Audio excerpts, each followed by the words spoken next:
მოგესალმებით კიდევ ერთხელ მათ ვინც ახლა შემოგვიერთთ და დაგიბრუნდით სტუმართან ერთად. დღეს რაღაცა უცნაური დღე არის მართლა.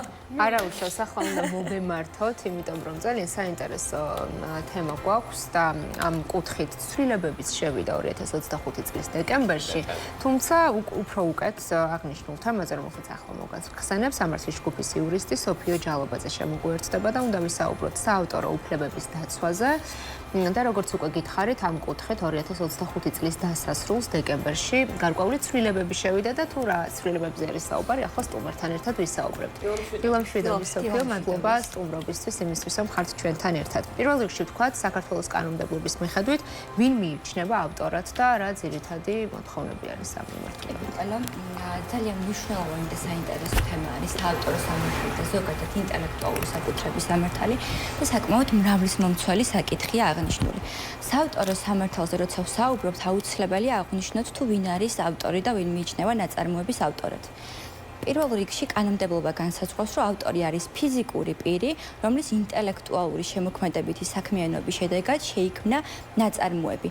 და საავტორო უფლებად დაცვადი ობიექტი რა შეიძლება იყოს? ეს შეიძლება იყოს სამეცნიერო ნაწარმოები, სალიტერატურო ნაწარმოები, ხელოვნების ნაწარმოები. კი ბატონო, თუნდაც მუსიკალური ნაწარმოებიც არის ჩვეულებრივად საავტორო უფლებით დაცული ობიექტი და მასზე ვრცელდება ავტორის უფლება და ავტორის სხვადასხვა სახის უფლებები. საქმიანობას რომ შევეხოთ, სტატიებიც მათ შორის. კი ბატონო, მათ შორის და მნიშვნელოვანია აღნიშნოთ ის, რომ იმისათვის, რომ საავტორო უფლება წარმოიშვას, არ არის აუცილებელი, რომ მისი რეგისტრაცია მოხდეს, განსხვავებით ინტელექტუალური საკუთრების სხვა დარგებისგან, მაგალითად სასაქონლო ნიშანი. მაგალითად, ჩვენ თუ გვინდა რომ ჩვენი საწარმო სასაქონლო ნიშანი დავიცვათ, აუცილებელია მისი რეგისტრაცია. რაღაც პროცედურები არის გასავლელი, მაგრამ აი სიტყვაზე განვიხილოთ ერთ-ერთი მაგალითი. მე ვარ კომპოზიტორი, დავწერე სიმღერა, რა როგორ უნდა მოვიქცე, რომ ჩავითვალო სრულფასოვან ავტორად და შემდეგ უკვე ჩემი უფლებები დავიცვათ უკვე ეს საჭირო გახდა. კი ბატონო, ზოგადად ნაწარმოების შექმნის მომენტიდანვე წარმოიშვება საავტორო უფლებები. არ გვჭირდება რაიმე ფორმით რეგისტრაცია. ანუ როდესაც ობიექტური ფორმით გამოიხატება ნაწარმოები, ის უკვე არის დაცვადი ობიექტი. მაგალითად, ეს შეიძლება იყოს, თქვათ, შექმნა და თქვათ ნოტებით გადმოცემა ნაწარმოების ან ჩაწერა, ხო? ან რაღაც დაწერა. არ აქვს მნიშვნელობა ნაწარმოების გამოხატულების ფორმას, მის ზომას, მის ავკარგიანობას. შეიძლება რომ არ ვიცი, წიგნი მე დავწერო ან ბროშურა, რაღაცა ერთგვერდიანი და მასზე რა თქმა უნდა ვრცელდება ჩემი საავტორო უფლებები, თუ ის არის ჩემი ინტელექტუალური საკუთრების შედეგად მიღებული ნაწარმი.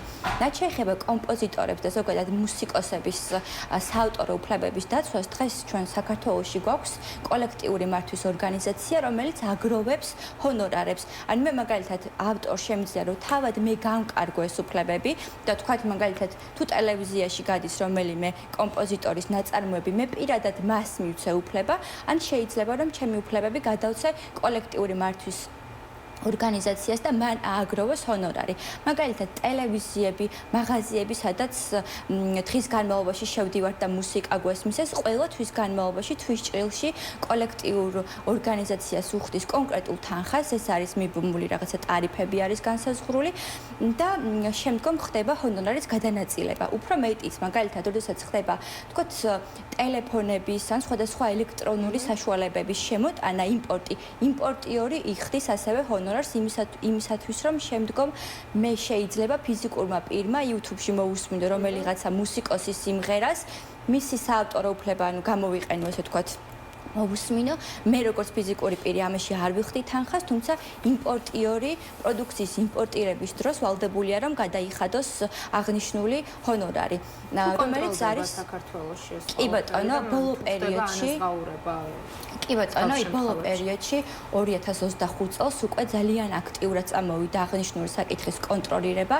და ძალიან აქტიურად კოლექტიური მართვის ორგანიზაცია მიმართავს კომპანიებს იმისათვის, რომ თქვათ, ხელშეკრულება გააფორმონ მასთან, ასევე თქვათ, გადაიხადონ შესაბამისი საზღაური და იმ შემთხვევაში თუ არ გადაიხდის, კი ბატონო, შაბლონური ხელშეკრულება აქვს თვითონ კოლექტიური მართვის ორგანიზაციის შემუშავებული და სტანდარტულად ამ ხელშეკრულებას აგზავნის კომპანიასთან. და თუ არ გადავიხადეთ, რა მოხდება? თუ მაგალითად იმპორტიორი არ გადაიხდის აღნიშნულ თანხას, აღნიშნულ ჰონორარს, კოლექტიური მართვის ორგანიზაციას უფლება აქვს გაფრთხილება გაუგზავნოს ორკვირიანი ვადით და მოითხოვოს მისაღები ჰონორარის 10 მაგი ოდენობაც კი. ამიტომ მნიშვნელოვანი არის, რომ თავის დროზე შევასრულოთ ის ვალდებულებები, რაც კანონმდებლობით გვაქვს გათვალისწინებული. და რა ცვლილებები შევიდა, აი 2000 ჯერ სულ რაღაც ერთი თვე რაც ეს წელი დაიწყო, მაგრამ რა ცვლილებები განხორციელდა კანონში ამ მიმართულებით? კი ბატონო, 2025 წელს შევიდა მთელი რიგი ცვლილებები, რომელიც ეხება ინტერნეტ მოკავშირეობის, თქვათ, აღმოფხვრას და აღნიშნული არის ევროკავშირის დირექტივიდან გამომდინარე. მიუხედავად იმისა, რომ ეს ევროკავშირის დირექტივა ელექტრონული კომერციის პლატფორმების შესახებ არის ჯერ კიდევ 2000 წელს მიღებული, საქართველოში ჩვენ არ გვქონდა შესაბამისი რეგულაცია იმისთვის, რომ ავტორს და საავტორო უფლების მფლობელს ან მომიჯნავე უფლებათა მფლობელს დაეცვა საკუთარი თავი ეფექტიანი მექანიზმებით ინტერნეტ სივრცეში. აღნიშნული მოიაზრებს, რომ მაგალითად, როდესაც ჩემი საავტორო უფლება ივახება კონკრეტულ პლატფორმაზე განთავსდა თქვათ არასწორად ჩემი უფლებების დარღვევით, აღნიშნული ცვლილებების შემდგომ მე საავტორო უფლების მფლობელს მაქვს უფლება პირდაპირ პლატფორმას მივმართო და მისგან მოვითხოვო აღნიშნული ინფორმაციის, აღნიშნული ნაწარმოების წაშლა ან ხელმისაწვდომობის შეზღუდვა. ეს არის საკმაოდ ეფექტიანი მექანიზმი. ელექტრონული კომერციის შესახებ კანონი როცა გაჩნდა, სწორედ ამან გამოიწვია იმ ცვლილებების გატარების აუცილებლობა, რაც საავტორო და მომიჯნავე უფლებათა კოდექსში განხორციელდა. საინტერესო ასევე ის დეტალებიც, აი უფრო სიღრმეებში რომ ჩავიდეთ, რა შეიძლება ჩაითვალოს არასწორად გამოცემულმა, ვთქვათ, გავრცელებულმა, უბრალოდ კონკრეტულ ნაწარმოებად, ხომ? აი მაგალითად, თუნდაც კონკრეტული ავტორის მუსიკა გავრცელდა სოციალურ ქსელში. აი რა დეტალებს უნდა მივაქციოთ ყურადღება, რა შეიძლება იყოს არასწორი ფორმით გავრცელება? რა შეიძლება ჩაითვალოს? მაგალითად შესაძლებელია თუ მე ვარ თქვათ ნაწარმოების ავტორი, დავწერე რაიმე წიგნი და შემდგან რაღაცნაირად არ აიღო პირმა ლიცენზია იმისათვის, რომ ჩემი წიგნის რეპროდუცირება მოახდინოს პირმა, ის ნიშნავს, რომ თქვათ დაბეჭდვა, გაყიდვა მოახდინოს ამ წიგნის, აუცილებელი რომ ჩემთან გააფორმოს სალიცენზიო ხელშეკრულება და ჩემგან მოითხოვოს უფლება. მაგალითად, ჩვენ როდესაც გამომცემლობაში წიგნებს გამოვცემთ, აუცილებლად ავტორებთან, საავტორო უფლების მფლობელებთან ვაფორმებთ ხელშეკრულებას იმისათვის, რომ უფლება ავიღოთ, რომ მათი ნაწარმოები გამოვცეთ.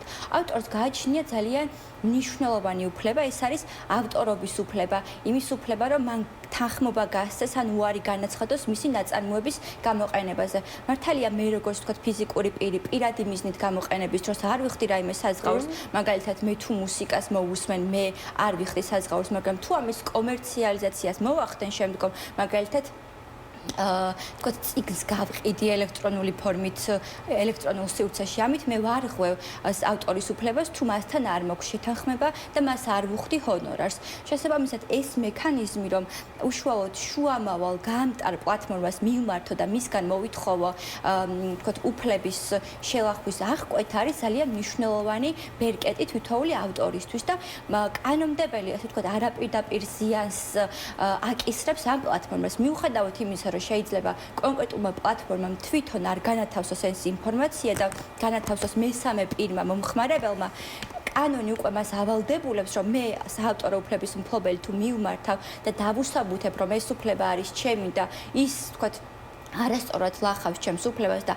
არ ქონდა მისი განთავსების უფლება, ამ შემთხვევაში უკვე ვებ-გვერდი იქნება ეს თუ თქვათ ჰოსტინგ კომპანია ვალდებული არის, რომ შეწყვიტოს ამ მონაცემების განთავსება და წაშალოს. თუ ამას არ განახორციელებს და ჩემს თქვათ განცხადებას არ მოყვება რეაგირება მიმართვიდან 24 საათის განმავლობაში, მე უკვე ვიქნები უფლებამოსილი, რომ მასაც კი მოვთხოვო ზიანის ანაზღაურება, მიუხედავად იმისა, რომ უშუალოდ მან არ განათავსა ეს ინფორმაცია. თქვათ საზღვარგარეთის პრაქტიკას თუ გადავხედავთ, ეს უკვე საკმაოდ აპრობირებული მეთოდი არის. აი ეს შედარება იქნება ძალიან საინტერესო, იმიტომ რომ არაერთი დავა ხსმენია, ასეთ ცნობილი და საქართველოში რამდენად ხშირად მიდის ხოლმე აქამდე საქმე და თავად ავტორებმა რამდენად იციან საკუთარი უფლებების შესახებ. კი ბატონო, საქართველოში ასე ვთქვათ ცნობიერება ამ მხრივ არა მხოლოდ საზოგადოების, არამედ ავტორების მხრივ თავც არ არის ვთქვათ ამაღლებული, თუმცა ბოლო პერიოდში უფრო ავტორებმა გაითავისეს თავისი უფლებები და უკვე თავიანთ ინტელექტუალურ საკუთრებას აღიქვავენ თავის საკუთრებად. რეალურად ეს არის ადამიანის პირადი საკუთრება და როგორც შეიძლება მისი თქვათ მობილური ტელეფონის მოპარვა არის ქურდობა, ასევე მისი ინტელექტუალური შრომის შედეგად მიღებული ნაწარმოების მოპარვაც არის თქვათ არამართლზომიერი ქმედებაც, ხო? მაგალითად, საზღვარგარეთ უკვე ეს ძალიან დიდი ხანია ეს პრაქტიკა დამყარებული არის. მაგალითად, Instagram-ზე როცა გვინდა რომ მუსიკა დავადოთ ჩვენ stores, იქ გვაქვს ჩვენ არჩევანი სიმღერის, ხო? და რაღაც სიმღერები არ არის, იმიტომ რომ არ აქვს Instagram-ს ამ სიმღერების გამოყენების უფლება. შეიძლება რომ თქვათ Facebook-ზე ისეთი კონტენტი განვათავსოთ, რომელიც შეიცავს სხვის საავტორო უფლებებს, ლახავს და ამის გამო ჩვენ Facebook-მა დაგვბლოკოს, წაგუშავოს ვიდეო ხმა, გაგვითიშოს და ასე შემდგომ.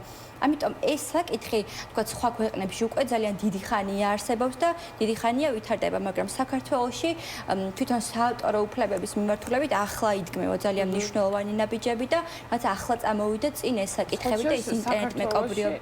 ერთადერთი მაგალითი, რომელიც შემიძლია გავიხსენო, ირაკლი ჩარკვიანია, რომლის საავტორო უფლებებსაც მისი მეუღლე ქეთათო დღემდე მართლა კბილებით იცავს და ეს ძალიან დასაფასებელიც არის. იყო ამასთან დაკავშირებით, როგორც მახსოვს. სოფიო, აი პუნქტებად რომ ჩამოვთვალოთ, მაშინ როდესაც ირღვევა ავტორის უფლებები. რასთან აქვს დამრღვევს საქმე? ანუ რა ნაბიჯები იდგმება, თქვათ, ასე რომ ვთქვათ, მის ჭყალებში დასაჯდელად. კი ბატონო, როდესაც თქვათ მესამე პირის, თქვათ, ან მომწოდებლის მხრიდან ირღვევა ვალდებულებები, თქვათ, თუ განთავსებული არის არასწორი კონტენტი ინტერნეტ სივრცეში, ამ შემთხვევაში უფლების მფლობელი მას მიმართავს. ამ თქვათ, სუბიექტს აქვს 24 საათი იმისათვის, რომ განახორციელოს რეაგირება, მან უნდა წაშალოს ან არ უნდა წაშალოს აღნიშნული მასალა. თუ წაშლის სავარაუდო უფლების დამრღვევს უგზავნის შეტყობინებას და სავარაუდო უფლების დამრღვევი არის უფლებამოსილი, რომ თქვათ შედავება განახორციელოს და თქვას, რომ ამ ინფორმაციის გამოყენების უფლება მას ჰქონდა. მაგალითად, წარადგინოს სალიცენზიო ხელშეკრულება, რომელიც თქვათ 3 წლის წინ გააფორმა ავტორთან და ამ ხელშეკრულების საფუძველზე განათავსა აღნიშნული პროდუქცია ინტერნეტ სივრცეში. და შემდგომ უკვე ავტორი ვალდებულია, რომ 14 სამუშაო დღის განმავლობაში მოიტანოს სარჩელის უზრუნველყოფის ღონისძიება, თქვათ სასამართლო დაუკმაყოფილებს იმას, რომ ნამდვილად დაირღვა მისი უფლება და დააკმაყოფილებს დროებით ამ ღონისძიებას. ზოგადად, თქვათ, თუ ავტორის უფლებები ირღვევა, რა მოთხოვნის უფლება აქვს დამრღვევის მიმართ, ხომ? კანონმდებლობა საკმაოდ მსუყეთ ჩამოთვლის ამ სხვადასხვა ღონისძიებებს. პირველი, რა თქმა უნდა, ეს არის, რომ მოითხოვოს შეზღუდვა ამ დამრღვევის, შეჩერება, ასევე კონტრაფაქციული ასლების ამოღება, განადგურება, ასევე შეიძლება რომ მოითხოვოს ზიანის ანაზღაურება და ზიანის ანაზღაურება შეიძლება იყოს, რაც უნდა მიეღო იმ ჰონორარის 10 მაგიოდენობა და ასევე მოითხოვოს ერთჯერადი კომპენსაცია. ამიტომ ჯობია რომ იმასთან ერთად, ხო, იმ კონკრეტულ 10ჯერ მეტი მოთხოვნისა კიდევ ერთჯერადი ანაზღაურება? ამ შემთხვევაში შეუძლია რომ მოითხოვოს წაშლა, განადგურება, თქვათ ჩამორთმევა და თქვათ ზიანიან, შეუძლია კომპენსაცია მოითხოვოს. ამიტომ ჯობია ყოველთვის რომ სალიცენზიო ხელშეკრულება გააფორმოს კომპანია ან კოლექტიურ მართვის ორგანიზაციასთან ჰქონდეს ურთიერთობა, იმიტომ რომ კანონმდებლობა საკმაოდ მკაცრი არის ამ მიმართულებით და ძალიან ბევრ პასუხისმგებლობას ითვალისწინებს დამრღვევის მიმართ. ამიტომ საკმაოდ მნიშვნელოვანი არის რომ როგორც ავტორმა იცოდეს თავისი უფლებები, ასევე კომპანიას ჰქონდეს გააზრებული ის, რომ სხვის ინტელექტუალური საკუთრების გამოყენება სჭირდება შესაბამისი საფუძველი, მით უმეტეს თუ კომერციული მიზნით იყენებს ამას. კი, რა თქმა უნდა, ყველაზე მთავარი არის ინფორმაციის მიღება, რაც მგონი გამოგვივიდა დღეს. როდესაც იურისტი ყავს ხოლმე სტუმრად, საბოლოოში ჯამება ასეთია, რომ იყავით ყურადღებით და გაიარეთ კონსულტაცია პროფესიონალებთან და სპეციალისტებთან. და ხელშეკრულებები იკითხეთ და გააფორმეთ კი ბატონო. ძალიან დიდი მადლობა სოფია. სოფია ჯალობაძე სამართლის ჯგუფის იურისტი გახდა დღეს ჩვენი სტუმარი.